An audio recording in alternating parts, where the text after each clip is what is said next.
ये दिल्ली का जंतर मंतर है। मैं प्रियांशी हूँ और आपको बता दें कि रिजर्वेशन हटाओ आंदोलन जो पहले सोशल मीडिया से शुरू हुआ, जैसे कि शिक्षा आंदोलन पहले सोशल मीडिया से शुरू हुआ, वैसे ही जब शिक्षा आंदोलन खत्म हुआ उसके बाद से युवाओं को एक हो पाया कि अब रिजर्वेशन हटाओ आंदोलन भी वो धरातल पर लेके आ सकते हैं। पहले एक सोशल मीडिया पे, इंस्टाग्राम पे एक आईडी बनी रिजर्वेशन हटाओ आंदोलन, उसके बाद से आज 21 अगस्त को जंतर मंतर पे, दिल्ली के जंतर मंतर पे उसे लेकर प्रदर्शन हो रहा है। हम सुबह के 10 बजे से आए हैं। आपको बता दें ये जंतर मंतर का वो भाग है जहाँ पे आंदोलन होता है, लेकिन इसके बाहर जो मेन रोड है, सुबह में कम से कम 3 बजे तक लोग बाहर थे, पुलिस आने नहीं दे रही थी। फिर से लोगों ने, जो आंदोलनकारी हैं, उन्होंने बाहर से बैरिकेड हटाया, उसके बाद से धीरे धीरे घुसने की कोशिश हुई। पुलिस और आंदोलनकारियों के बीच में बहस भी हुई, लेकिन बाद में पुलिस ने अलाउ कर दिया कि आप अंदर जाइए। हालांकि दिल्ली पुलिस का ये कहना है कि जंतर मंतर पर प्रदर्शन करना ऑफिशियली अलाउ नहीं है। अब आपको बता दें कि रिजर्वेशन को लेकर जो यहाँ के लोग हैं वो मांग क्या कर रहे हैं। उनका कहना है, कुछ लोगों का कहना है कि सालों से रिजर्वेशन चल रहा है और अब जो गड्ढे हैं समाज में, असमानता के जो गड्ढे हैं, जाति पात के जो गड्ढे हैं वो भर चुके हैं।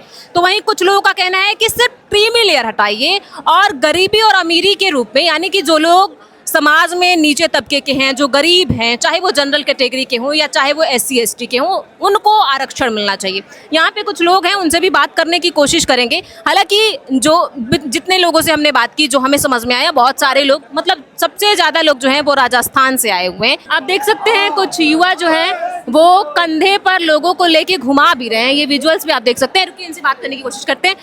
हाँ जी, I am coming down, please come. क्या नाम है आपका? मेरा नाम रियल लॉन किंग स्टार, हिंदी में दीपक ससोदिया। अच्छा, तो अभी आप कंधे पे घूम रहे थे, क्या है? रॉब है, रुतबा है, सिस्टम है। अच्छा, सिस्टम है। यहाँ पे रॉब रुतबा सिस्टम दिखाने आए या फिर कोई मांगे भी? ना, ऐसे तो ट्राई करे हैं, मांग ये तो कह रहे हैं कि या तो मान जाओ या मनवा देंगे, मतलब कि ऐसा ही है। मतलब सीधे सीधे धमकी? हाँ, धमकी है। क्या चाहते क्या है? यूँ कह रहे हैं कि आरक्षण में बदलाव कर दो और UGC को रोल बैक कर दो, मतलब UGC रोल बैक है, आरक्षण में बदलाव कर दो, जिसकी जरूरत है। किस बदलाव की बात कर रहे हैं? स्टेप बाय स्टेप बताइए ताकि दर्शक समझ पाए। अच्छा, एक्सप्लेन कर दूं? हाँ जी। अच्छा, आरक्षण जिसको आवश्यकता है उसको मिलना चाहिए। आपके घर में 2 पदाधिकारी हैं पहले से मौजूद, तो अब आपको आरक्षण की आवश्यकता नहीं है, ठीक है। जिसको आरक्षण की आवश्यकता है उसको आरक्षण देना चाहिए। किसको आरक्षण की आवश्यकता है? जिसको भूख लगी है उसको खाना दोगी, और जिसका पेट भर गया उसको खाना दोगी क्या है? अच्छा, आरक्षण क्यों आया था पहले ये बताइए। शुरू में जब बाबा साहब अम्बेडकर ने आरक्षण को इंट्रोड्यूस किया था तो क्यों किया था? फाइनेंशियल कंडीशन थी लोगों की, जो स्थिति थी लोगों की उस समय। ये भी कहना था कि समाज में भेदभाव है। हाँ, बाबा साहब का कहना था समाज में भेदभाव है। अब भेदभाव में आरक्षण में क्या समानता है? आप भटक गई। नहीं, मैं आपसे जानना चाह रही हूँ, लोगों की जो सवाल है बस वो पूछ रही हूँ। हाँ, पहले पूछो, आरक्षण या भेदभाव? मतलब आरक्षण आया क्यों और अब जो आपकी मांग है? आरक्षण सही चीज के लिए आया। उस समय जो स्थिति थी देश में दलितों की, जैसे जैसे कैटेगराइज किया संविधान ने, संविधान पता है क्या, संविधान ने जाति बना दी, संविधान ने जातिवाद बढ़ा दिया। जातिवाद कहाँ से बना? संविधान से। जनरल, OBC, SC ST कहीं महाभारत में, वेद में, पुराण में या मनुस्मृति में जिक्र नहीं है। जिक्र है संविधान में। संविधान ने ऊंच नीच पैदा की, संविधान ने ऊंचा नीचा दिखाया लोगों को, और संविधान ने हमको बांट दिया हिंदुत्व को। अब बात आई आरक्षण की। आर्थिक स्थिति उस समय सही नहीं थी, जिन लोगों की कायदे में उनको मिलना चाहिए था, मगर अब तो बरसों बीत गए, 50 60 70 साल बीत गए। अब तो मामला सही है, ओके। अब जिसको जरूरत है, मैं और ये दोनों सरकारी, दोनों सगे भाई हैं, अब तीसरे भाई को क्या आरक्षण दिला रहे हो तुम? अब यार किसी और फैमिली को दे दो, जिसको आवश्यकता है उसको दे दो। अब UGC रोल बैक अगला मुद्दा है। UGC रोल बैक में क्या है कि मैंने जो पाप किया नहीं, मैंने जो जुर्म किया नहीं, मुझे उसकी सजा मिलेगी। मैं आपसे तमीज में बात कर रहा हूँ। अभी मेरी आपकी लड़ाई होगी किसी बात को लेके, आप क्या बोली थाने में जाके, इसने मुझे जाति सूचक शब्द बोला है, इसने मुझे नीचा बोला है, इसने मुझे गलत बोला है। अब मेरे खिलाफ लग गया UGC act, SC ST act लग गया। जो जुर्म मैंने किया नहीं उसके लिए मैं जेल जाऊंगा। इसमें कोई प्रावधान नहीं है कि जांच पड़ताल होगी, ठीक है। हम ये कह रहे हैं एक प्रोसेस है, ठीक है। एक तरफा कार्रवाई ना हो, एक तरफा कार्रवाई ना हो, प्रशासन चेक करे हुआ है नहीं हुआ है। बैट बल्ला पर लड़ाई बाज गई। अच्छा, मैं बोले सर कहूँ, बैट बल्ला मतलब क्रिकेट में लड़ाई बाज गई, मैच हारने जीतने पे बात आ गई SC ST एक्ट पे। अच्छा, तो फिर हमारे बालक मरे ऐसे मलूक, तो फिर हमें आवे गुस्सा। यार UGC में रोल बैक करो इसे। इसमें जो है जांच पड़ताल होनी चाहिए। जो देखो, जो दूसरे की जाति को नीचा बोल रहा है, गलत बोल रहा है, सजा दो, हमें कोई दिक्कत नहीं है, हम तो हिंदू धर्म को जोड़ने वाले हैं। तो ये देखिए इनके हाथ में एक पोस्टर है, दिल्ली जंतर मंतर चलो, आज ही का दिन है और जंतर मंतर पे आ भी गए हैं। पहले बाहर खड़े थे, वो मुद्दा एक बार समझाइए। आप एक बात बताइए, जो सामान्य वर्ग है उसको हर जगह दबाया जाता है, हर जगह बैरिकेड लगाए गए हैं। ये तो SC ST वाले बोलते हैं कि उनको दबाया जाता है। नहीं, ऐसा नहीं है। आज का समय देखिए ना, आज हमारा बच्चा अगर 100 नंबर लाता है उसके अंदर बैरिकेड लगा दिया जाता है कि 40 वाला तो निकल जाएगा, हमारा 100 वाला नहीं निकलेगा। वही बैरिकेड यहाँ लगा हुआ था। वही बैरिकेड हर जगह लगा हुआ है। अगर हम कहीं जॉब के लिए, नौकरी के लिए चले जाएं, वहाँ भी बैरिकेड लगा हुआ है। हालांकि अब तो बैरिकेड हट गया है। वो जब हमने ताकत लगाई है तब हटाना, तो आरक्षण भी ऐसे ही हटेगा। जब हम ताकत लगाएंगे तब हटेगा वो। अच्छा, मुख्य मुद्दे क्या है वो एक बार समझा दीजिए। मुख्य मुद्दे, ऐसा कोई व्यक्ति नहीं है इस देश में जो ना जानता हो। इस देश में हम चाहते हैं एक समान कानून हो, सभी के लिए एक समान नियम होना चाहिए। अगर कोई व्यक्ति 60% डॉक्टर बन सकता है तो जाति कोई सी भी हो वो डॉक्टर बन सकता है। हर सभी के लिए अगर कोई 40% वाला एडमिशन ले सकता है तो सभी का बच्चा एडमिशन ले सके। भेदभाव ना करा जाए। अगर किसी ने कोई भेदभाव किया है तो हम उसे खत्म करना चाहते हैं, ना कि उसे बढ़ाना चाहते हैं। लेकिन आज की सरकारें उसे अगर UGC ला के बढ़ा रही हैं, बच्चों का दुश्मन बना रही है। पहले राजनीति कॉलेज के बाद में होती थी, आज कॉलेज समय से ही राजनीति की जा रही है। अगर हमारी कोई महिला किसी ऐसी समाज के साथ का जो लड़का है उसके साथ में कहीं खाना खाने के लिए चली जाती है, मैं एक उदाहरण दे रहा हूँ, मान लिया चली जाती है अपने साथ पढ़ते हुए, और उसके बाद में कल को उसे पता लगता है कि ये ऐसी समाज का है और उस लड़की ने उसको मना कर दिया, मैं तेरे साथ खाना खाने के लिए नहीं जाऊंगी, तो वो आरोप क्या लगाएगा? जाके एप्लीकेशन देगा कि ये 2 दिन पहले तो मेरी साथ थी, ये देखिए फोटो में खाना खाने साथ गया था। लेकिन आज इसे जैसे ही पता लगा कि मैं ऐसी समाज का हूँ, इसने मुझसे दूरी बना ली। वो एप्लीकेशन देगा कि आप इससे दूर हट रहे हो तो इसका मतलब आप जातिगत फैला रहे हो। तो लड़की क्या करेगी? अगर वो नहीं जाएगी उसके साथ तो उसको स्कूल से निकलवा दिया जाएगा। अगर वो जाती है तो उसकी बेइज्जती होगी, या उसका मन नहीं कर रहा उसके साथ नहीं जाना। ये तो दबाव बन गया ना एक महिला के ऊपर। बहन बेटी किसी की भी हो सकती है, वो आपकी बहन भी हो सकती है, हमारी भी हो सकती है। लेकिन मुझे मतलब कि मेरा पर्सनल क्वेश्चन नहीं है, जो आपने बातें कही उसमें एक चीज मुझे जो समझ में आया, आपने अभी कहा कि एक लड़की जो है वो लड़की को लड़के ने बोल दिया कि आप SC समाज से हो। हाँ। तो यहाँ पे आपको नहीं लगता कि एक विचारधारा जो है जाति को लेके SC को उस लड़की ने नीचे देखा, इसीलिए तो जाने से मना? नहीं, लड़की ने नहीं बोला ना। अगर मान लिया उनकी नहीं बन रही है किसी बात लड़के ने मतलब हाँ, लड़का जाके बोले। लेकिन आपने जो बातें बोली कि SC कैटेगरी का है इसलिए खाना खाने नहीं जा रहे, तो मैं उस बात को नहीं कर रहा। अगर मान लिया उनकी बिगड़ गई किसी बात पे, वो नहीं जाना चाहती उसके साथ, वो आरोप इस बात को ही लगाएगा लड़का। आरोप ये बात भी है UGC की जो नियम है। अच्छा, क्योंकि आपने राजनीति की बात की, तो आप क्या देखते हैं फ्यूचर? क्योंकि अगर आप सत्ता की बात करें, यानी जो सरकार है केंद्र में BJP की सरकार, विपक्ष में यदि देखा जाए राहुल गांधी है, दोनों लोग जो हैं वो रिजर्वेशन के पक्ष में है। तो इस आंदोलन का अब फ्यूचर क्या होने वाला है? फ्यूचर ये है, जो व्यक्ति आपस में भेदभाव बढ़ाएगा हम उसे हटाएंगे, चाहे वो कोई भी हो। जो युवा पीढ़ी है वो आगे आएगी, वो इस बात को समझती है, चाहे वो किसी भी समाज से है, वो युवा पीढ़ी समझती है कि इसमें आरक्षण में हमारा एक दूसरे का नुकसान हो रहा है, दोनों ही समाज का नुकसान हो रहा है। इसमें भेदभाव और ज़्यादा बढ़ रहा है, ना कि घट रहा है। जब तक ये सर्टिफिकेट बनने बंद नहीं हो गए, हम एक समान नहीं हो सकते। अच्छा, यहाँ पे कुछ बच्चे इनसे सवाल पूछते हैं, क्योंकि यहाँ पे जितने भी लोग हैं वो जेनजी थोड़े कम नजर आ रहे हैं, कुछ ही लोग जो है मुझे जेनजी नजर आ रहे हैं। जेनजी काफी है, बाहर रोके हुए हैं। आप अच्छा। जाइए, जितनी भीड़ यहाँ है इससे ज्यादा आपको बाहर मिलेगी। चारों तरफ से बैरिकेडिंग करी गई है। अगर आप जाएंगे बाहर की तरफ तो पुलिस ने आने का, तो युवाओं का क्या मत है इसीलिए? युवाओं का तो सीधा मत है, जो कॉलेज में एडमिशन लेने वाले हैं, अगर उन पे UGC जैसे कानून लागू होंगे तो वो तो चाहेंगे कि UGC जैसे कानून हटे, ठीक है। और आप एक बात बताइए कि जो पढ़ रहा है और DRDO जैसी चीज में आप 800 नंबर पे एडमिशन नहीं दे पा रहे हो और 380 मार्क्स पे एडमिशन दे रहे हो, तो एक बात बताइए, तो इसमें बराबरी है कहाँ? अगर आरक्षण बनाने वाले ने कहा था कि 10 साल के लिए दे दो और एक मिनिमम 10% लोगों को दे दो, तो आपने तो उसे राजनीतिक मसला बना दिया है। और 70% आरक्षण, उड़ीसा में 65% आरक्षण, 80% आरक्षण, 100% आरक्षण भी है कुछ कुछ विभाग में। बताइए क्या करें? मेरिट के ऊपर आप डिबेट कर सकते हो? मेरिट मतलब जो बच्चा पढ़ने वाला है, जिसकी काबिलियत है, आप उस पर डिबेट ही नहीं कर सकते। उसकी जगह अगर सीट किसी और को मिल जाएगी तो देश आगे कैसे बढ़ेगा? फिर आप कहते हो पुल कैसे टूट गया? पुल तो टूटेगा ही। जब खाने वालों ने पुल बनाया है तो फिर पुल तो टूटेगा ही। जिन्हें पता ही नहीं है पुल बनना कैसे, 300 नंबर पे एडमिशन ले लिया है तो क्या करेंगे? वो यही करेंगे जो देश में हो रहा है आज के टाइम पे। जाके प्रधानमंत्री भी यही कह रहे हैं कि हम आरक्षण नहीं हटाएंगे। आरक्षण तो हटेगा, जातिगत आरक्षण हटेगा। अगर आप सर्टिफिकेट में नहीं बांटोगे तो जातिवाद आप फैलाओगे कैसे? कैसे आप किसी को वोट मांगने जाओगे? अगर मैं बोल दूं कि ये सारी जाति को वोट दे दो, मुझे क्यों जाति वोट देगी? मतलब ये सारा वोट का खेल है। सारा वोट का खेल है, और जैसी पब्लिक वैसा नेता। अब पब्लिक कहेगी कि हमें जातिवाद नहीं चाहिए तो जातिवाद उन्हें नहीं चाहिए। अगर वो जाके कहेंगे कि मतलब अगर मैं हूं कल को नेता बन जाता हूं, मैं कहता हूं कि अपनी पब्लिक से कि कोई सर्टिफिकेट नहीं है अब हमारे पास, कि आप मुझे वोट दीजिए, वो कहेंगे आपने काम क्या किया है। तो अगर काम के बेसिस पर पॉलिटिक्स होनी चाहिए ना। अब आप 75% आरक्षण कर दोगे तो वो तो आपको वोट दे ही देंगे, लेकिन इससे किसका नुकसान होगा? पूरे देश का नुकसान होगा। और जनरल कैटेगरी कहाँ जाएगी? जिन लोगों ने अपना खून दिया है इतने साल, जिन्होंने अपनी रियासतें दी हैं, राजपूतों ने, वे कहाँ जाएंगे?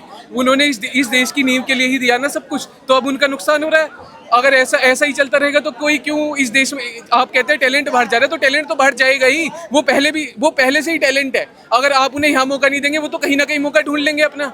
अब आप SC/ST एक्ट की बात कर लीजिए। SC/ST एक्ट में 2024 से सुप्रीम कोर्ट बोल रही है कि आप हटाइए, आप इसमें रिफॉर्म लेके आइए, रेमेडी लेके आइए। अगर आप रेमेडी के बिना कोई कानून बना कैसे सकते हैं? और बनाने वाले ने क्या सोच के बनाया है? एक बात तो बताइए, अगर आप रेमेडी नहीं दे पा रहे हैं, 65,000 करोड़ का धंधा है, ये ठगी हो रही है जनरल का के साथ, सुबह से शाम ठगी हो रही है, और रिफॉर्म करने के लिए कोई तैयार नहीं है। आज ये जो आप भीड़ देख रहे हैं, तो शुरुआत है, तो छोटी सी चिंगारी है। अगर आप अभी जो आप कह रहे हैं जेंजीज नहीं दिख रहे, जेंजीज बहुत है यहाँ। जेंजीज तो 1997 के बाद सब जेंजी है, तो उसके 2013 तो सब जेंजी हैं, आपको सब दिखेंगे। अभी तो पढ़ रहे हैं लोग, करते आएंगे। ये छोटी सी चिंगारी है, ये तो कुछ नहीं है। एक बार शुरू हो जाए और फिर देखो, आप आरक्षण भी हटेगा, रिफॉर्म भी आएंगे और UGC भी हटेगा। आप इस आंदोलन के फ्यूचर की बात कर रहे हैं, इसलिए मेरा एक सवाल है कि आपने अभी बीजेपी सरकार की भी बात की और साथ में विपक्ष की बात करते, राहुल गांधी जो विपक्ष के सबसे बड़े नेता हैं, दोनों की बातें मैंने सुनी। 2015 के बाद से मैंने PM मोदी को लगातार सुनते ये देखा है कि रिजर्वेशन जो नहीं हटेगा, रिजर्वेशन रहेगा, पिछड़ों का हक मैं नहीं हटाऊंगा। राहुल गांधी कहते हैं कि मैं यदि सरकार में आता हूं तो 50% प्लस कर दूंगा रिजर्वेशन। तो ना इस आंदोलन को पक्ष का सपोर्ट है ना विपक्ष का, तो इसका फ्यूचर क्या होने वाला है? इसे न पक्ष की जरूरत है, इसे न विपक्ष की जरूरत है। ये सभी देश हित में कानून, ये सब देश हित है। अगर आप बात कर रहे हैं, ना तो हमें पक्ष की जरूरत है ना हमें विपक्ष की, हम देश हित की बात कर रहे हैं। आप यहाँ कहीं भी चली जाइए इस पूरे आंदोलन में, आपको कोई देश विरोधी नारे लगते नहीं मिलेंगे। कोई आर्मी को गाली नहीं दे रहा है, कोई गलत बात नहीं कर रहा है, कोई भी मतलब उमर खालिद का सपोर्टर आपको यहाँ पे नहीं मिलेगा। ये कारण क्या है? क्योंकि ये सब देश पक्ष की बात कर रहे हैं। अगर आप देश पक्ष में नहीं चलेंगे तो आपको भी देश पक्ष में चलना चाहिए। आप मीडिया हैं, आपको भी देश पक्ष को सपोर्ट करना चाहिए। अगर राहुल गांधी जी तो ये भी बात करते हैं कि मैं प्राइवेट में आरक्षण ले आऊंगा। अरे मेरी खुद की कंपनी है, मैं उसमें आरक्षण कैसे दे दूं? तुम्हें काम करना नहीं आता, तुम कैसे नौकरी कर लोगे मेरे यहाँ? अगर एक बात बताइए, आप प्राइवेट कंपनी में जाके जॉब ले लीजिए ना। कौन रोक रहा है आपको? कौन रोक रहा है? कौन पूछता है? वहाँ जाती इंटरव्यू होता है, पेपर होता है, दीजिए पेपर और इंटरव्यू दीजिए, मिलेगा आपको नौकरी। अब जो आंदोलन है उसका एक बार फ्यूचर बता दीजिए। यदि आंदोलन आज खत्म हो जाएगा या फिर लगातार चलता रहेगा? आंदोलन खत्म नहीं होते हैं, आंदोलन की तो शुरुआत होती है। जब आंदोलन अगर खत्म हो जाते हैं तो यहाँ ये लोग बेवकूफ नहीं है। ये तो आज पहली बार आए हैं कि कांग्रेस जनता पार्टी मत समझना ही सही। ये आंदोलन तो शुरुआत हो सकती है बस, और ये तो छोटी सी चिंगारी है। आप देखते जाइए, आंदोलन बढ़ेगा जब तक ये कानून वापस नहीं हो जाते, जब तक सारी सरकारें इसी मत को मानेंगी, और यही इसका फ्यूचर है कि देश हित का काम होगा। राहुल गांधी 80% कहता है कि आरक्षण कर दूं मैं, ये 50% प्लस। हाँ, ये क्यों कहते हैं पता है? इनके दिमाग में एक वहम है कि ये क्या कहते हैं ना कि एक पॉपुलेशन डेटा उठाते हैं किसी भी SC/ST वाला, ठीक है, पर इनको ये नहीं पता जनरल कास्ट इकलौती इतनी सी नहीं है, इसके साथ OBC है, और OBC से बड़ा पॉपुलेशन किसी का नहीं है। जब हम पॉलिटिक्स की बात आती है ना, तो अगर जहाँ एक ठाकुर वोट डालता है, वहीं एक ब्राह्मण वोट डालता है, वहीं एक बनिया वोट डालता है, उसके साथ एक कुम्हार वोट डालता है, एक सैनी वोट डालता है। जनरल डिसाइड करता है कौन सत्ता पे बैठेगा, कौन नहीं बैठेगा। इनका दिमागी बहम हमने 2024 में भी निकाला था, पूरी पश्चिम उत्तर प्रदेश तक खदेड़ के फेंक देते बीजेपी, और इस बार भी 2027 में अगर योगी जी ना होना चेहरा, तो भी दिखा देंगे इनको हम के कैसे हटती है बीजेपी, एक तरफा हिला के फेंक देंगे। मतलब योगी जी रहेंगे तब तक जो स्वर्ण कास्ट है वो पक्ष में रहेगा बीजेपी? नहीं, योगी जी एक थोड़े इन सबसे अच्छे नेता हैं। वैसा अगर ये नहीं हटा UGC तो योगी जी भी देखे जाएंगे फिर कोई भी हो। क्वेश्चन पूछ रहे हो, मैं भाजपा का कोर वोटर हूँ, मैं आपसे क्वेश्चन पूछता हूँ, खानदान में दिल से बताना एक क्वेश्चन का आंसर, चलाना इसको। जो 40 नंबर लेके टीचर बना है वो 80 नंबर बच्चे को दिला देगा, हाँ या ना? बताना। जो 40 नंबर लेके खुद टीचर बना है, किसी बच्चे को वो 80 नंबर दिला सकता है पढ़ाई करवा के? सिर्फ रुपए देके नहीं दिला सकता है। देखिए नहीं, मैं देखिए, क्योंकि सुनिए, मैं नंबर से किसी के, अब आप नंबर से किसी टीचर का वो नहीं मान लीजिए, बाद में वो पढ़ के नहीं, देखिए नंबर वो बताता है कि आप कितने मतलब कितना आपने नहीं, आप ये देखो ना, आरक्षण की वजह से जो 100 में से 40 पे कट ऑफ गई है और जनरल की गई है 80। अगर आप ये पूछे, जनरल नहीं नहीं, अगर आप ये पूछें कि जो 40 नंबर मिलता है और जिसको 80 नंबर मिलता है, तो क्या 80 नंबर वाले को आगे जाना चाहिए 40 नंबर? तो मैं बोलूंगी बिल्कुल 80 नंबर वाले को जाना चाहिए। बस इसके लिए ही हम आए हैं। अब सुन लो दूसरी बात, हम तो गरीब दलितों के लिए आए हैं भाई। हम यही तो कह रहे हैं, आर्थिक आधार पे कर दो। जो रईस बन चुके हैं, SC ST में क्रीमी लेयर डाल दो। आप जो रईस बन चुके उनका आरक्षण हटाओ, मतलब क्रीमी लेयर को हटा दीजिए। हाँ। अब दूसरा आ जाओ, आप राहुल गांधी की पूछ रहे थे। पहली बात तो ये बताओ, आप कह रहे भाजपा जाएगी तो राहुल गांधी आएगा, वो 50% कर देगा। आपसे पहले कांग्रेस ही तो थी, जो 80 साल से रिजर्वेशन हमारे सिर पे, कांग्रेस ही तो थी। राहुल गांधी इस सपने को ना ले फालतू में। हम इतने गिरे हुए आदमी हैं नहीं अभी कि हम यदि बीजेपी से हटेंगे तो ऐसे देश विरोधी या कोई भी पार्टी को जाके हम दे देंगे, नहीं देंगे। नोटा पे दबाएंगे, नोटा पे दबाएंगे हम, या वहां पे कोई निर्दलीय खड़ा होगा जो हमारे लिए बात करेगा, उस पे करेंगे वोट, ठीक है जी। या कोई सनातन की पार्टी होगी, उसको देंगे वोट। जब 80 साल से हमने सनातन को देख के वोट दिए हैं, तो आपको लग रहा है आगे चल के नहीं देंगे? और जो सनातन की बात करेगा वो कहीं ना कहीं समानता की बात करेगा, UGC जैसे एक्ट नहीं लाएगा या उनका विरोध करेगा। SC ST एक्ट में जब सुप्रीम कोर्ट ने बोला पहले जांच हो देन जेल हो, इनका क्या मतलब था? माननीय सुप्रीम कोर्ट के अगेंस्ट जाके बिल लिया है कि पहले जेल में डालो, जांच होती रहेगी। 9वीं अधिसूची में क्यों डाला SC ST एक्ट को? उससे प्यार बढ़ेगा? नहीं बढ़ेगा। UGC एक्ट में, ये हिंदुओं का वक्फ बोर्ड है UGC एक्ट, आप जब पढ़ोगे ना उसमें यह, यदि कोई घर पे भी बैठी है, हमारी जो महिला घर पे बैठी है, उससे जाके दूसरे मजहब का आदमी जो कि OBC में आता है, वो कहेगा तो मान जा या तुझे जेल भिजवाऊंगा, तो कहीं ना कहीं वो लव जिहाद का शिकार बनेगी, नहीं बनेगी? हम इसलिए भी आए हैं। तीसरी बात, इनको SC ST एक्ट लगाने पे सरकार ने बताया कि 12 लाख रुपए मिलेंगे। तुम हमारी सुपारी दे रहे हो? हमारी सुपारी तो है कि यदि मुझ पे SC ST एक्ट लगा तो मैं ब्रेजा गाड़ी आ जाएगी, एक नहीं? यही तो है भैया। किसी 5 पे लगा दो SC ST एक्ट, तुम्हारे तो 50 लाख की FD होगी। ये क्या मतलब है? यदि जो महिला दलित की है उस पर रेप होता है, ठीक है, उसे मिलते हैं 8 लाख रुपए। जनरल की के साथ हो जाए, जैसे सोशल मीडिया से मुझे पता चला 1 रुपये मिलता, भैया तुमने तो महिला भी सामने समान नहीं रखी। एक तरफ मैंने तुम्हारी बातें मान ली सारी, तुम कहते हो किसी ठाकुर ने, एक पल के लिए मान ली, तुमने कहा किसी ठाकुर ने, तुमने किसी बनिया ने, तुम पे किसी पंडित ने अत्याचार किया, लेकिन पंडितानी का जिक्र तो नहीं है कहीं, बनैनी का तो नहीं है, ठकुरानी का तो नहीं है। फिर भैया हमारी महिलाओं पे क्यों लगाते हो तुम SC ST एक्ट? वो क्यों डाली गई? क्यों UGC में डाली गई हमारी महिला? क्यों हमारी महिलाओं को आरक्षण नहीं दिया? यही समानता की। तो हम 80 साल हो गए हमें इनको देते देते। ये क्या करते हैं? यहाँ पे कॉकरोचों का हुआ, क्या कह रहा वो जो आया एक, कि नीता के पति के लिए सीता के पति। तेरी हिम्मत कैसे होगी भगवान श्री राम के बारे में बोलने की? तेरी औकात क्या है? आर्टिकल 30 में साफ साफ कहा गया है, अनुच्छेद 30 में, कि आप सनातन की शिक्षा नहीं दे सकते।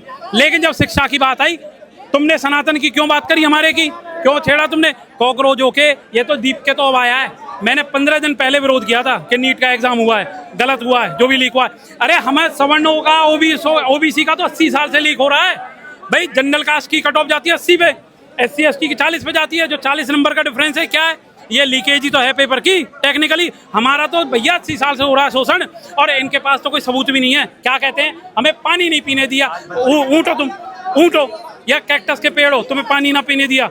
ड्रामे। और ये नौटंकी नहीं कर रहे, ये 11-12 टंकी कर रहे हैं, नौटंकी तक नहीं रहे, ये 11-12 टंकी में लगे हुए हैं। मतलब आप कह रहे हैं कि बाबा साहब ने जो बातें कही थी कि छुआछूत है, भेदभाव है समाज में, वो ऐसा कुछ भी नहीं है। बाबा साहब ने कब कह दी? बाबा साहब ने तो ये भी कहा था, जो डिफाइन ऑफ पाकिस्तान में करके एक बुक लिखी थी उन्होंने ये लिखा था कि पार्टीशन ऑफ इंडिया, के मुगलों पे भरोसा मत करना। ठीक है जी, क्यों नहीं मानते? बाबा साहब ने तो ये भी कहा था 10 साल के लिए आरक्षण है, क्यों नहीं मानते अपने लालच के हिसाब से?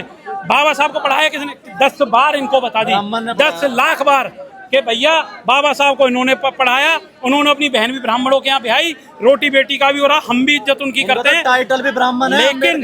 लेकिन जो अम्बेडकर गोत्र, ब्राह्मणों का गोत्र, महाराष्ट्र की तरफ, मुझे इन्हें ये पता क्यों नहीं समझ रहे, ये यूं नहीं समझ रहे, जब एक समझदारी और लालच आ जाता है ना उसके बीच में, तो नहीं समझते। इनको क्या लग रहा है, जो गरीब दलित है पड़े रहने दो उसको, गरीब जो रही टीना डावी की जरूरत है, अच्छा चंद्रशेखर रावण को जरूरत है आरक्षण की। यदि हमें EWS मिलता है सवर्णों को, लेकिन उसमें लिमिटेशन है, उसमें कि 100 गज से ज्यादा की जमीन हो। हम तो अपने सवर्ण भाइयों के लिए छोड़ रहे हैं, जो गरीब हैं उनके लिए हम नहीं लेते, ना कभी फार्म भरते, लेकिन इनकी जात के लोग ही खा रहे हैं, हम नहीं खा रहे किसी का आरक्षण मैडम। इनकी जात के ही तो खा रहे हैं, हम पे क्यों आरोप लग रहे हैं ये तो बताओ। और ये कहते हैं कि हमारे कोड़े लगे, 4 कोड़ों में मर जाता आदमी, जीवित कैसे रह लिए। जब ठाकुर अपने सिर कटवा रहे थे ना, अगर हमने जब उनकी अत्याचार किया तो हमारी जनसंख्या कम क्यों है, इनकी जनसंख्या ज्यादा कैसे? मैडम 3 बार जोहर हुआ है राजपूतों का, 3 बार जोहर, समझते हो ना, जोहर होता है आग में, हल्की सी ना उंगली भी लग जाए आग में, आदमी का दिमाग खराब हो जाता है। जोहर हुआ 3 बार। आज हमने सनातन बचाने के लिए हमारे पूर्वजों ने सर काटे हैं, आज इनको ये क्या डर बनाते हैं कि हम धर्म छोड़ देंगे। जयचंद नहीं चाहिए हमें सनातन में वो आदमी चाहिए ही नहीं जो लालच से बंधा हुआ है, लालच वाला सनातन में नहीं चाहिए। और जब भविष्य में कभी ऐसा कोई गृह युद्ध हुआ भी और हमें मुगलों के खिलाफ वो भी करना पड़ा, हम शेर मुगल जयचंदों को भी काट के रहेंगे जो हमारे धर्म के ही नहीं है, ठीक है, और वो हमारे खिलाफ वो करेंगे, देखेंगे यदि खिलाफ करते हैं तो ऐसे कोई डरने वाली बात नहीं। और पहले भी ना हमारे जो ठाकुर थे वो जनसंख्या में ज्यादा थे नहीं, लेकिन मुगलों की हमने एसएससी कर दी थी। आज भी वही खून है हमारे अंदर, 4 को उठा के ले जाएंगे, 4 को, कोई ये कॉकरोच फोकरोच नहीं है हम। जब तक हम है तब तक ये देश है, ये भी है मैम। तो आपने सुना कि जो लोग हैं उनका, बहुत सारे लोगों का अलग अलग पक्ष है। कुछ लोग सनातन को भी लेके बीच में आ रहे हैं कि हमने सनातन की रक्षा की है तो इस वजह से रिजर्वेशन नहीं होना चाहिए। लेकिन मेन जो मुद्दा है वो आपको बता देती हूँ। लोगों का ये कहना है कि क्रीमी लेयर, यानी कि जो लोग पहले से ही अच्छे हैं, जिनके जो बाप दादा हैं वो सरकारी ऑफिसों में बैठे हुए, यानी जो पहले से ही अच्छे घर से आते हैं, उन्हें यानी क्रीमी लेयर को हटा देना चाहिए। जो विधायक हैं, सांसद हैं, उन्हें आरक्षण, उनके परिवार को आरक्षण नहीं मिलना चाहिए। यानी कि जो लोग गरीब तबके के हैं, जो नीचे कुचले तबके के हैं, चाहे वो जनरल कैटेगरी के हों, SC ST कैटेगरी के हों, उनको आरक्षण मिलना चाहिए। मेन इनका बात यही था और यही हमने आपको सुनाया कि कैसे लोगों ने अपनी अपनी बातें रखी। अभी हालांकि जो आंदोलन है वो चल रहा है और लोगों का ये कहना है कि फ्यूचर में भी जब तक इस आंदोलन जब तक रिजर्वेशन को वापस नहीं लिया जाएगा तब तक, यानी कि कुछ लोगों का कहना है वापस लिया जाए, कुछ लोग कह रहे हैं कि इसमें सुधार होना चाहिए, अमेंडमेंट होना चाहिए। तो जब तक अमेंडमेंट नहीं होगा तब तक ये आंदोलन होता रहेगा। हालांकि पीछे अनाउंसमेंट हो रही है कि अभी यहाँ से किसी को जाने की जरूरत नहीं है, आंदोलन अभी होता रहेगा। तो देखना होगा कि आने वाले समय में, यानी कल परसों 1 महीने तक जैसे कि शिक्षा आंदोलन चला, क्या वैसे भी आंदोलन चलता है, आने वाले समय में भी क्या आंदोलन चलता रहेगा? कंटिन्यू रहेगा मैम, जब तक हमारी मांग पूरी नहीं होती तब तक। तो आपने सुना कि जब तक ये मांग पूरी नहीं होगी ये आंदोलन चलता रहेगा। अब देखना होगा कि क्या सच में जो बातें ये लोग कर रहे हैं वो धरातल पर नजर आता है।